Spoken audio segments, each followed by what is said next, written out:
What an incredible scene. I can hear 3 or 4 singing over each other.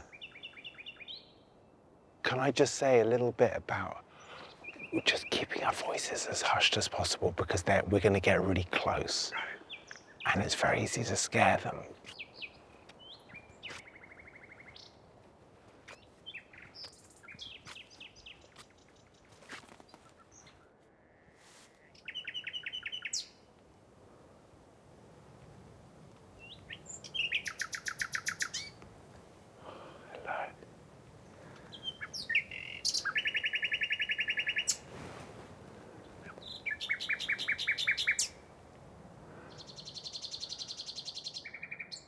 In England, we only have 6, 7 weeks of this song. Such a short period, their mating song. But they've been doing this for millions of years. Humans have evolved listening to nightingales. You know, it's one of the few night birds that will really sing consistently. They're the first artist. They're our sort of the midwife, the sire to us as language and song carriers. No doubt they have inspired us and had an epigenetic imprint on humans in our kind of expressive evolution. And to think that in the million years plus that humans have been, you know, evolving, in my lifetime, I might hear the last nightingale. That's incomprehensible.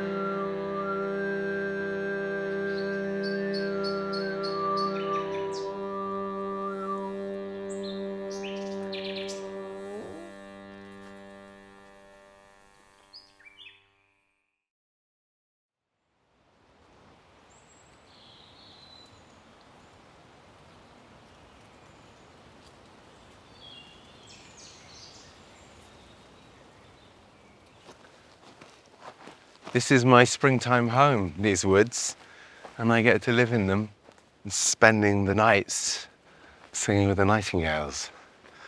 It's a charmed few weeks that I get here. That's a robin up there. You heard a little bit of the wood pigeon. Betty, my heart bleeds, Betty. My heart bleeds, Betty, my. They always end on the my. They never complete their sentence. Nightingales are the shyest bird. I've only seen them a few times in my life. They aren't to be seen, they're to be heard. It's incredible that they exist at all, really, with what they're up against. In England, one of the most nature-depleted countries in Europe, places where nightingales once lived in their hundreds of thousands have been just sort of pushed to the absolute margin. It's a bird that creates calm and beauty and mindfulness, etc., etc. I also want the bird to enable rage, because I think we need a healthy combination of that sense of injustice that's going on. I've learned to be in their presence with a way of holding the concept of catastrophe as well as the concept of adoration and love, and marry all of those ideas and try and remain as present and available to the now.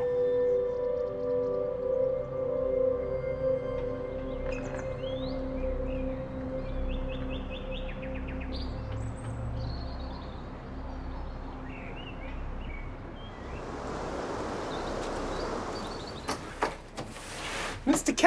Hello. Welcome. Come in. A flat and F? Yeah, I think. Yeah. A flat and F are your notes. Can we do it in A? An A, yeah. And this might be a bit high for me, though. We could do it lower. It sounds nice, I think. Sounds nice, I think. I'll do vanilla. Oh, well, actually, B flat is nice on this. Yeah, well, that's when you went to when we did it when we did it, and then you did it in B flat. Oh, yeah. So,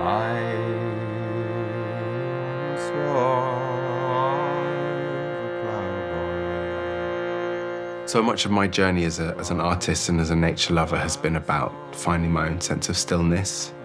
That ability to be so utterly immersed within your art is maybe something that I have been taught by the Nightingale.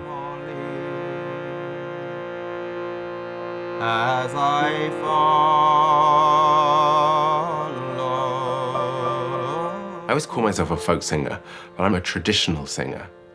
You know, I sing traditional songs, ancient old songs. I've not written songs to sound timeless. Really, the material I'm working with, essentially, is the ancient oral indigenous music of this land. The tradition represents the complexity and depth of the culture that has maintained that music, and the journey that the songs have come from, of how they connect in with our ancient ancestors. And the nightingale sings.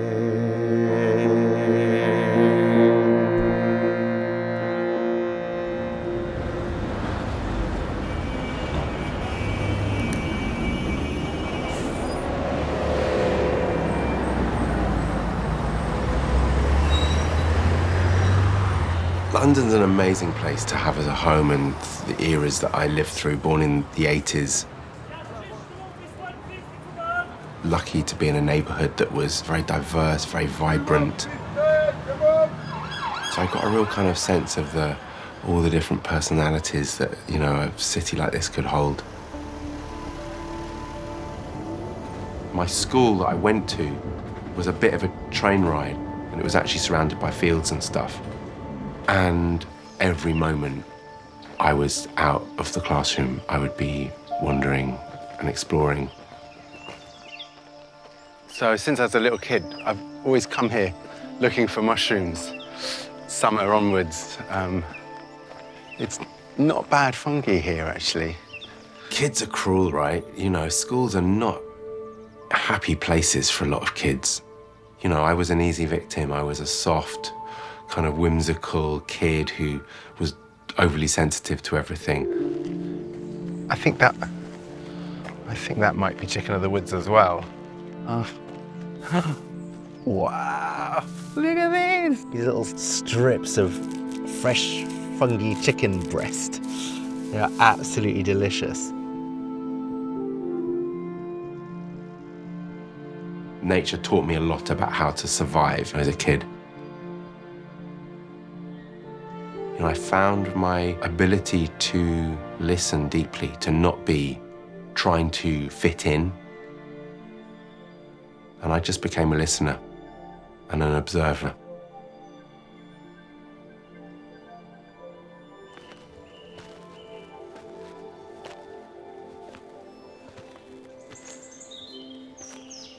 So there's two robins there now.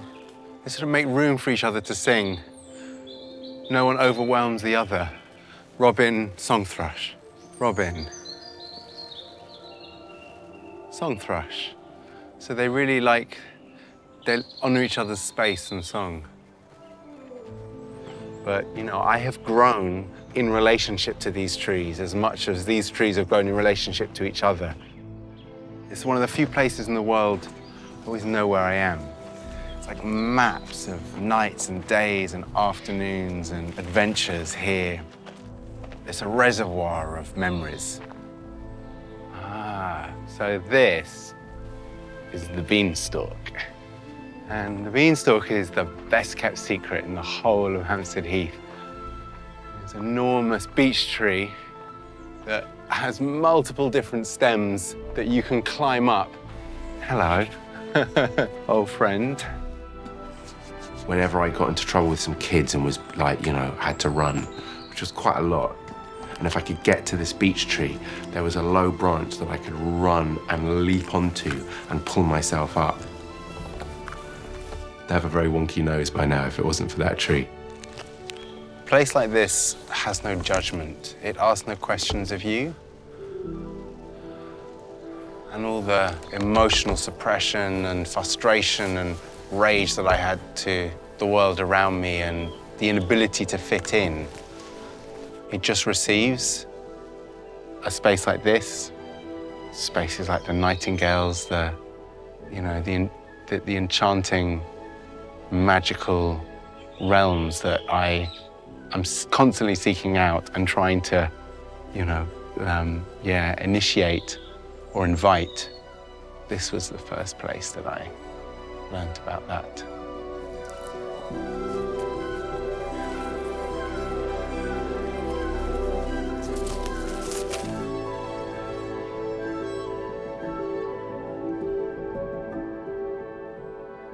Okay, is everyone ready? Should we get going?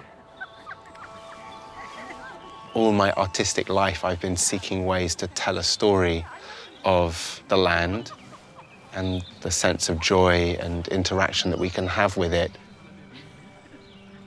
Bird song communication is a highly complex and evolved subject. Birds talk to each other across species. A disturbance will set a bird off singing, and that'll set another bird off singing to carry that message.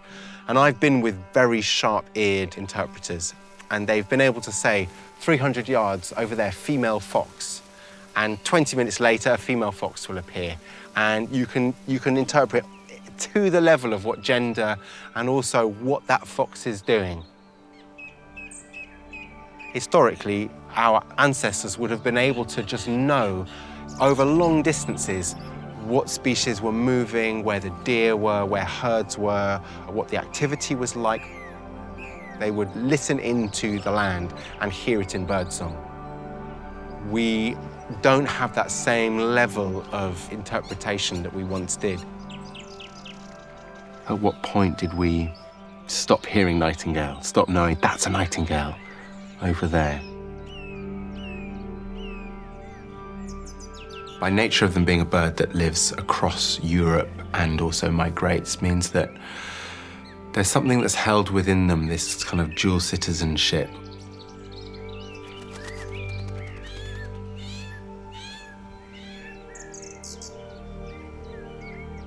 4 generations ago, my family were entirely Eastern European, living in Poland and Russia and Ukraine and Lithuania. And there, the nightingale was very present within their communities. That, for me, is a reassuring idea that I have something in common with this land and that we all have something in common.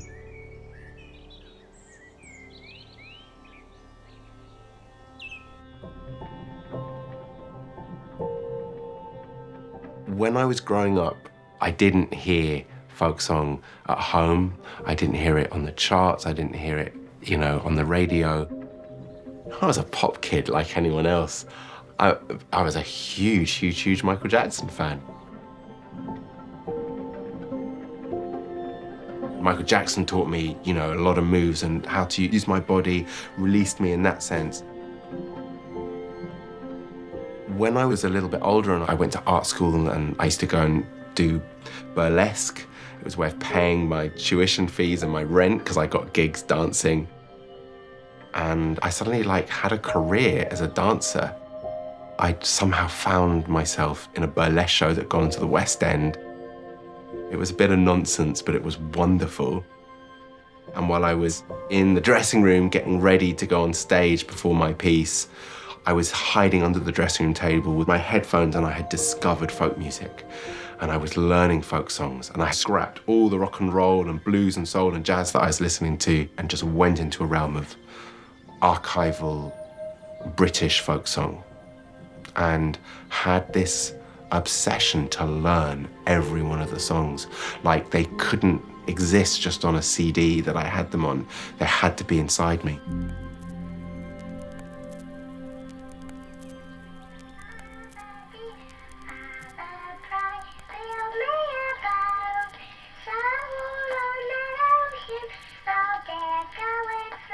Old British folk songs, like traditional music from all across Europe, carries within it the histories, the stories, and the spirit of the land.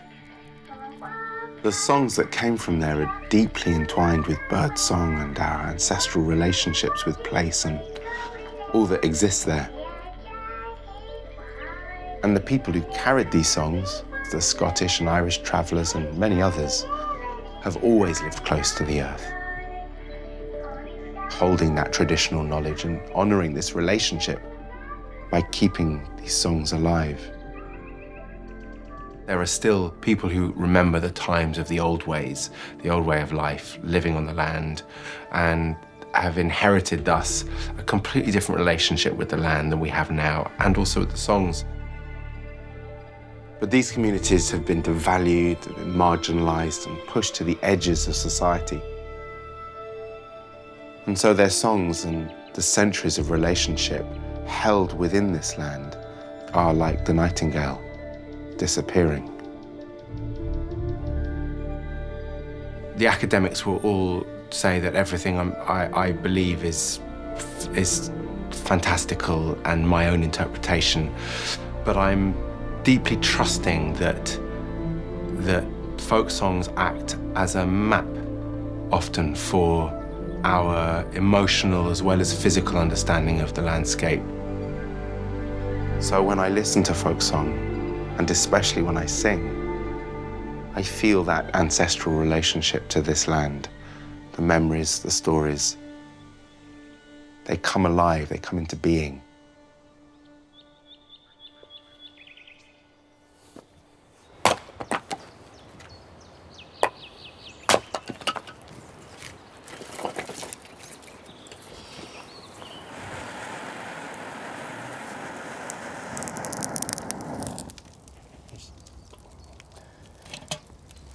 Yay! Faritha! Good to see you. You too, thanks for coming. Yeah. Come and sit down. Little tea ceremony. People I know, musicians from across the Eurasian continent, know Nightingale in their own way. Yay, afternoon tea. How have you been, Sam? I mean, I've been here, which is, and doing this, which is wonderful. Yeah. Every night, different crowd of people, friends come. We've had, like, amazing musicians. And I go through an amazing journey because it's like, we arrive here and it's winter, and now we're at, like, the last hurrah. After here, it just goes back into darkness and the nightingales stop, and there's always like a kind of descent into the end. Historically, every cycle of spring, when nightingales start singing, every culture has been enchanted by that, has been enthralled and relieved to hear them. The nightingale represented a return of life that I think came with great reassurance that all would be well.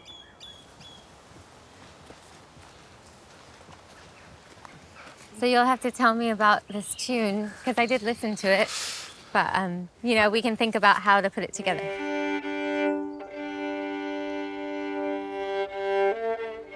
Flowers of every color, the water runs on the hill, and I think on my true lover.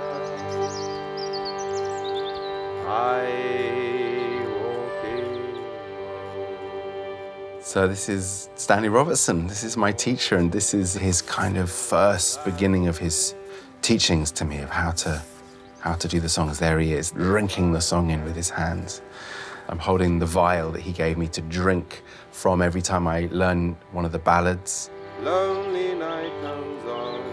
So Stanley was a Scottish traveller, last of the travellers of that ancient time and way, and people who kept the stories and the ballads going. And we embarked on a relationship that I wasn't aware of what it was to become, but it was one of an apprenticeship, an initiated journey into inheriting his songs, but not just his songs, the way of singing them, the culture that came around them, the places the songs come from.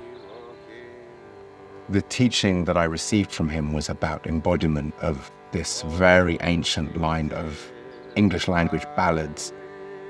There's a picture here of us sitting on the bench with him showing his rings, and that's him wearing the ring I now wear.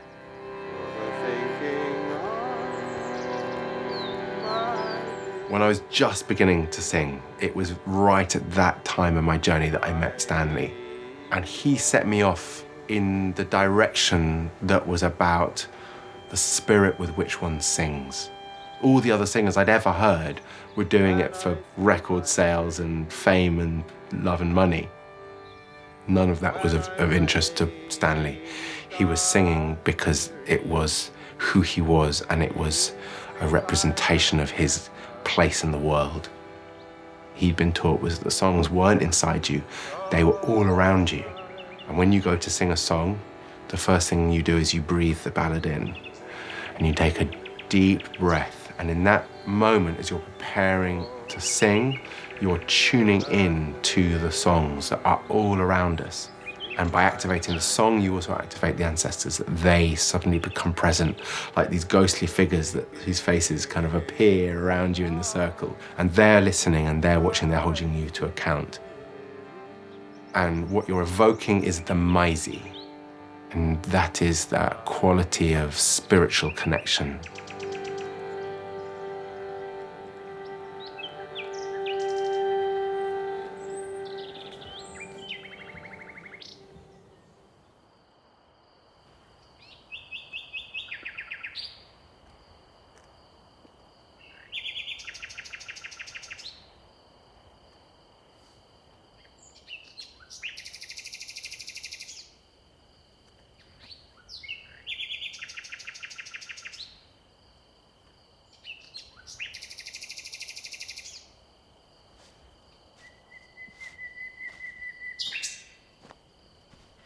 I was introduced to their song in 2009, the same year that I lost my teacher, Stanley Robertson. And I remember us walking, just kind of listening in the darkness, and a bit of me was like, am I being taken for a ride? What am I supposed to be hearing? And then suddenly one sprung up not very far away from us, and my whole body shivered. I couldn't believe what I was hearing. And we walked up and just kind of bathed in this bird.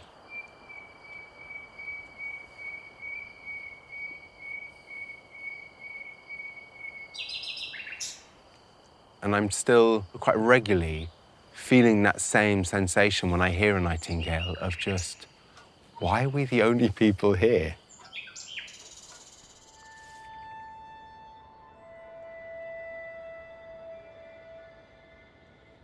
We've pushed aside the wild within our landscapes. Hundreds of thousands of nightingales have disappeared from England. Their population has declined by over 96%. So knowing this, each time I hear them, I ask myself, what would it mean for us to lose the nightingale and his song?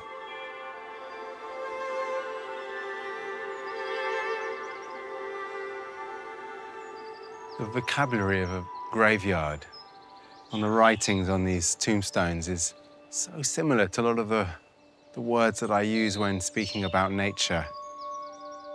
Place of rest, beloved. But the word that really stands out here so much is in memory. And it makes me think about how wonderful we are at memorializing humans in their passing. How do we do that to passing of a species, of a song, of a being not of our own? And are we able to? Are we prepared?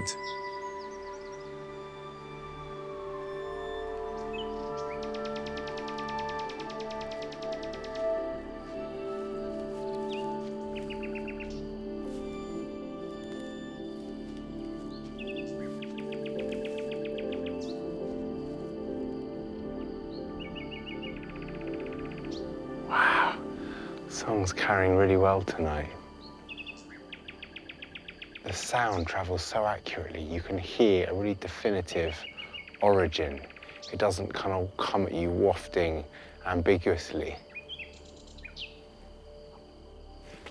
As you get closer and closer, you start to hear different sounds within his voice.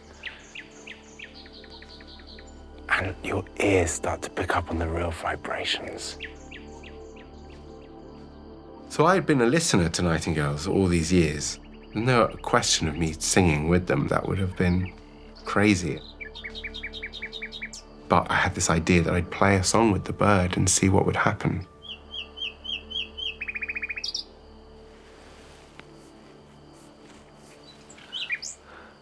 Can we come and join you?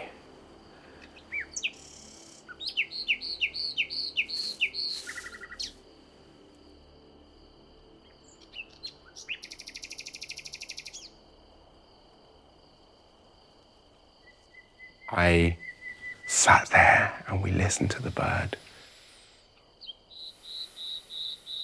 And then I started playing this song. One May morning early, I chanced for to roll.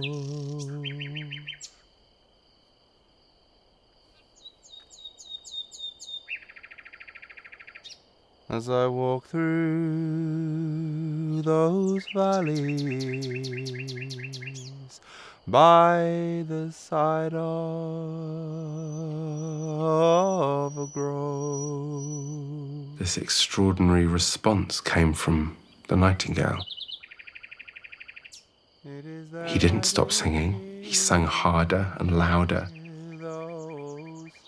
And he dropped into key with the song that I was singing and started to do some of his motifs and vibrations and jugs in rhythm with the song. Did you ever hear so sweet? Did you ever hear so sweet? There are all these things that were very evident of him being highly aware of our music and coming into harmony with us.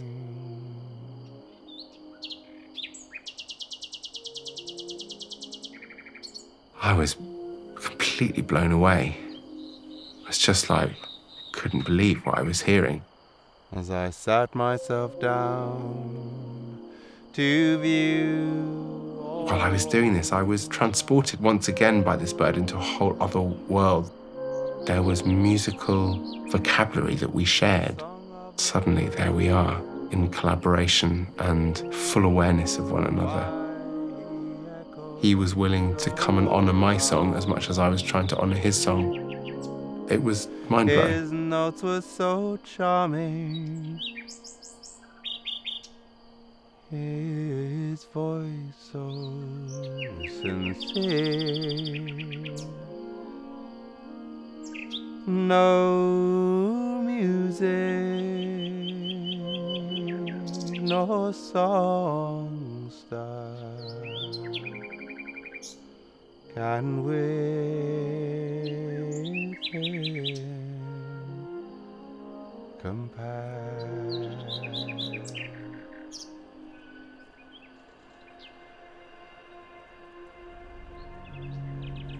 When I listen to him singing, he's singing for his life. And for all nightingale lives, it's a whole body experience. You know, in many ways, I recognize that from listening to my teacher, Stanley Robertson, sing. When he sang with his entire body for his life. It was his life, the singing. When one's singing, we're in a practice of devotion.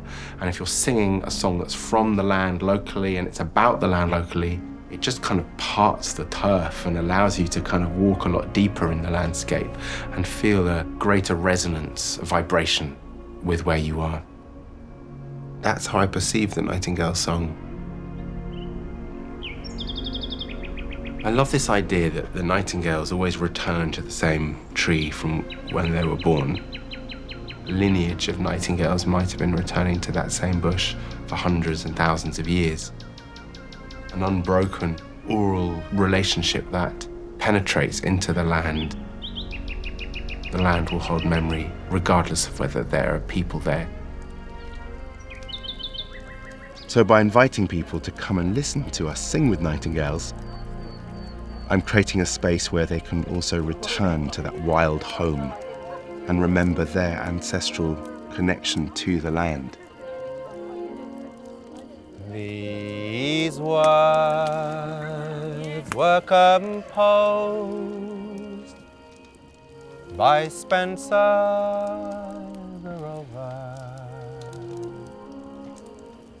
who travelled most parts of Great Britain and Wales. The Ballad of Spencer the Rover, it's a song that I'm called to sing because it has within it the themes of what tonight is about. Principally, the power of nature to heal. And as the night comes on, he enters into the woods, as we are doing tonight. And there the woods take him in and they wrap him, they bind him in this kind of cocoon to begin his metamorphosis. The voice comes to him, and that voice tells him, go home to your family and your ramblings forsake. Back in that time, we lived in a country covered in nightingales, covered in land as gorgeous as this one that we're in right now. There were hundreds of thousands of nightingales singing in the southern parts of England. In the last 40 years, 40 million birds have disappeared from this land. Nightingales now exist in numbers around the 5,500 pairs left. That means in my lifetime and many of your lifetimes, we will hear the last nightingale sing. Well, they looked so surprised when first he arrived, to behold such a stranger once more in their sight.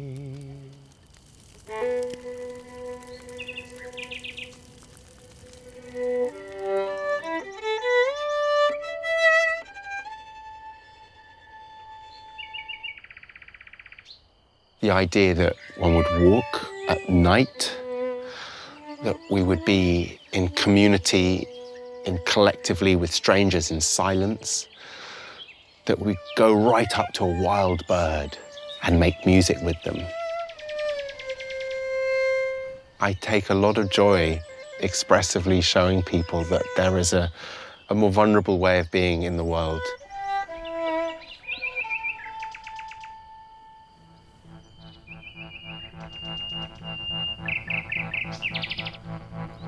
I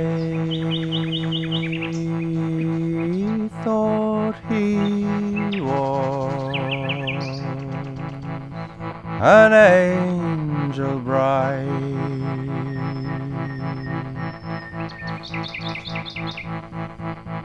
The Sing with Nightingales experience, it opens a space of meditative connection to nature in a very dream-like way, and brings up into question their beliefs and their hopes. I'm a country boy.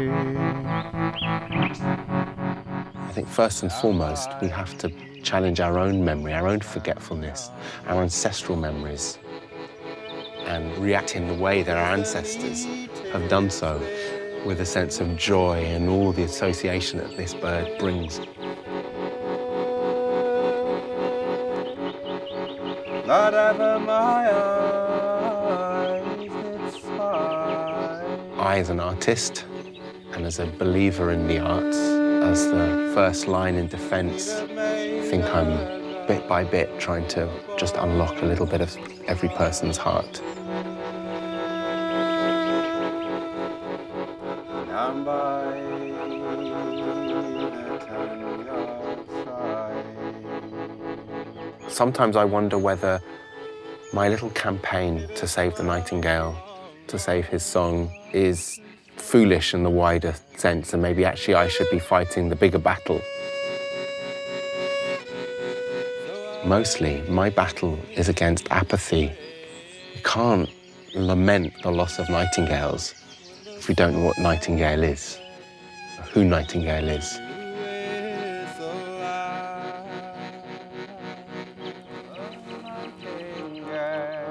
It's not just the nightingale, they are the canary in the mine for a greater issue. This as an experience is a bit of romantic whimsy, of course, and, you know, a gorgeous opportunity to come together in this way and, you know, share in art and song and story. But actually at the heart of this is an act of rebellion, it's activism, because we are all collectively capable of making sure this doesn't happen. It is only through the reuniting of the nightingale within our world, it is only by falling back in love with the bird that we can actually begin in the journey of protection. Because you can't protect what you don't know and what you're not in love with.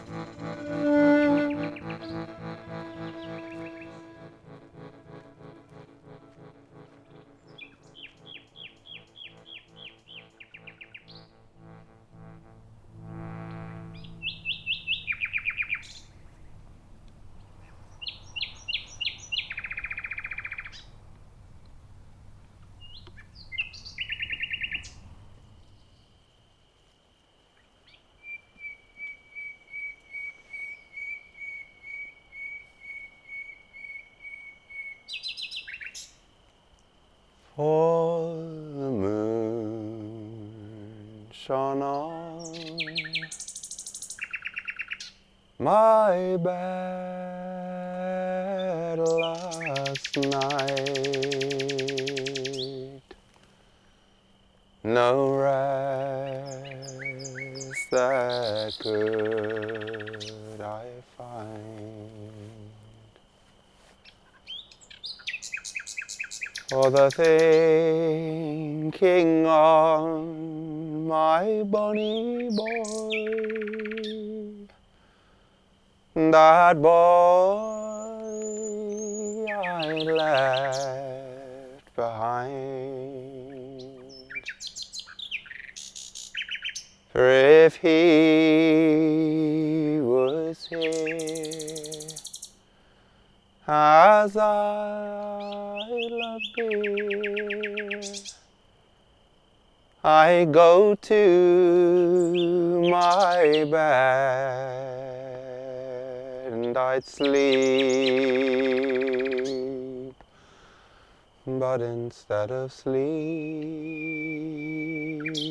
all night I'd weep.